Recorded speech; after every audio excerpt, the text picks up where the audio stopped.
Assalamualaikum warahmatullahi wabarakatuh. Perkenalkan, nama saya Hulan, nomor induk mahasiswa 857524846 UPBJJ UT Bandung. Di sini saya akan melakukan praktikum IPA modul 9 KP1 Udara dan Batuan tentang pembakaran memerlukan udara. Alat dan bahan yang digunakan yaitu lilin 2 batang yang sama, korek api, gelas, stopwatch, penggaris, dan 2 piring. Langkah pertama, kita sediakan 2 lilin yang sama ukurannya, diameter, panjang, warna, dan bentuknya. Letakkan kedua lilin di atas meja dan berilah jarak antar lilin sekitar 30 cm. Selanjutnya, kita nyalakan kedua lilin tersebut. Kemudian, kita tutup salah satu lilin dengan gelas. Bandingkan lama lilin menyala antara kedua lilin tersebut, amati dan catat perubahan yang terjadi. Ternyata lilin yang ditutup dengan gelas menyala kemudian padam, sedangkan yang tidak ditutup dengan gelas menyala lebih lama. Selanjutnya kita menyalakan lilin kembali dan tutup lilin dengan gelas, amati dan catatlah waktu antara lilin menyala saat ditutup gelas sampai lilin mati. Pada percobaan pertama, lilin mati pada waktu 7,56 detik. Pada percobaan kedua, selang waktu sampai lilin mati yaitu 8,73 detik. Percobaan ketiga, selang waktu sampai lilin mati yaitu 9,23 detik. Percobaan keempat, selang waktu sampai lilin mati yaitu 8,99 detik. Percobaan kelima, selang waktu sampai lilin mati yaitu 8,71 detik. Berdasarkan hasil percobaan, dapat disimpulkan bahwa udara sangat diperlukan dalam proses pembakaran karena mengandung oksigen yang membantu api tetap menyala. Lilin yang ditutup dengan gelas padam lebih cepat karena persediaan oksigen di dalam gelas terbatas dan habis digunakan saat pembakaran berlangsung.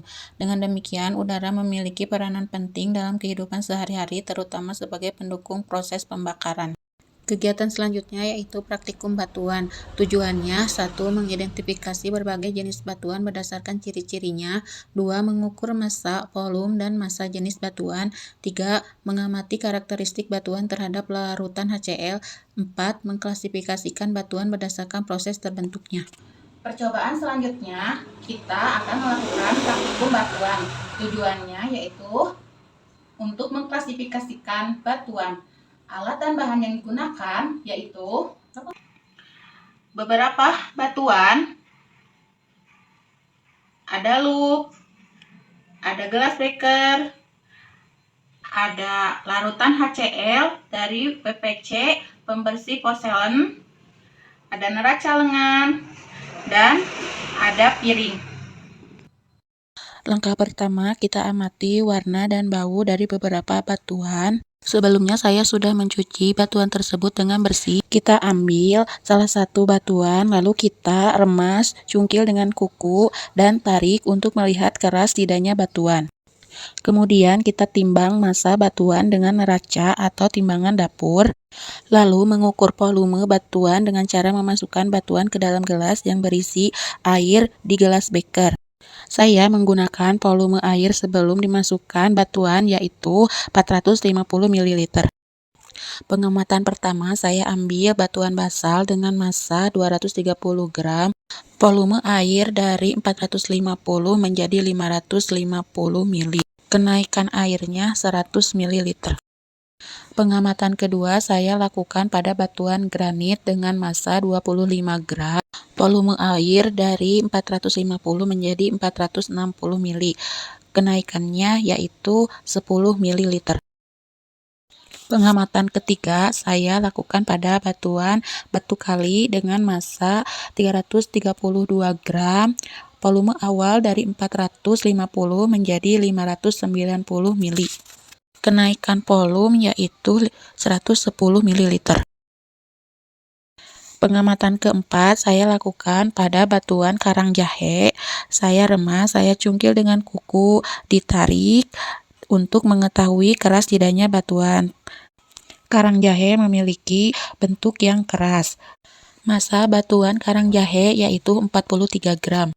Volume setelah pengukuran dari awal 450 mili menjadi 480 mili. Kenaikannya yaitu 30 ml. Pengamatan kelima saya lakukan pada batuan lapa hitam. Batuannya saya remas, dicungkil dengan kuku, ditarik. Ternyata batuan lapa hitam batu yang keras. Massa pada lapa hitam yaitu 144 gram. Volume air dari 450 menjadi 550 mili. Kenaikannya yaitu 100 ml. Selanjutnya, saya akan melakukan pengamatan terhadap karakteristik batuan terhadap larutan HCl. Langkah pertama saya lakukan pada batuan basal. Setelah ditetesi HCl, ternyata batu tidak ada reaksi. Percobaan kedua saya lakukan pada batuan granit. Setelah ditetesi HCl, ada reaksi gelembung sedikit. Percobaan ketiga saya lakukan pada batu kali. Setelah ditetesi HCl, batu kali tidak ada reaksi. Pengamatan keempat saya lakukan pada batuan Karangjahe.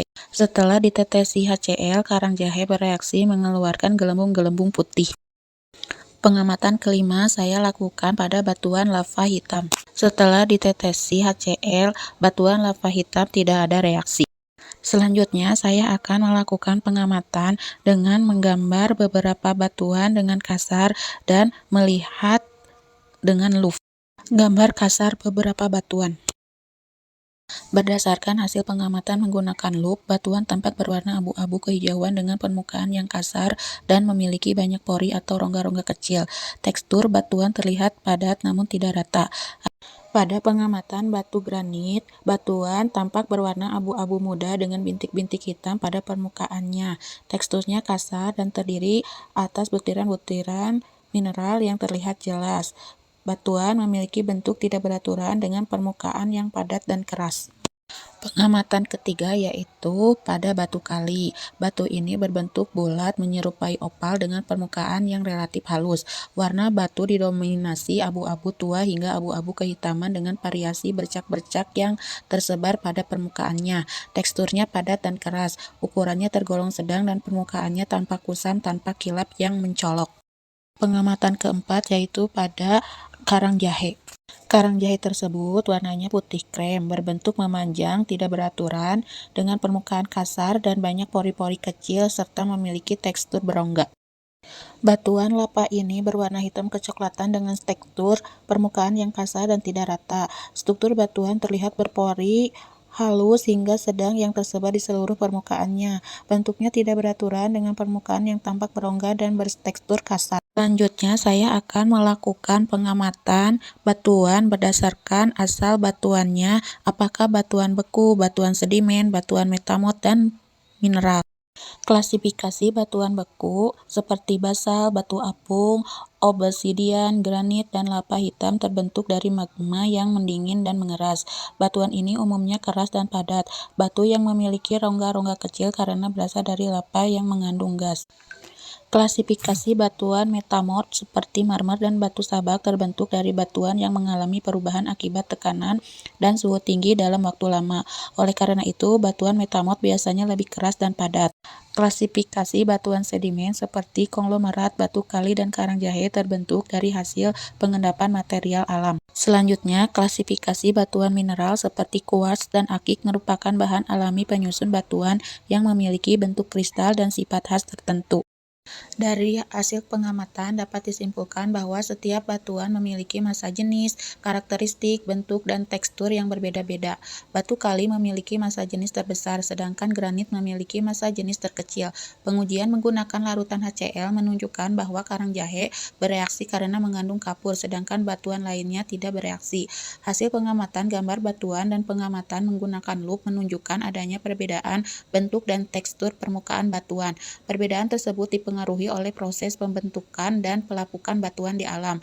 Berdasarkan asal terbentuknya, batuan dapat diklasifikasikan menjadi batuan beku, batuan metamot, batuan sedimen, dan mineral. Setiap jenis batuan memiliki ciri khas dan proses pembentukan yang berbeda-beda.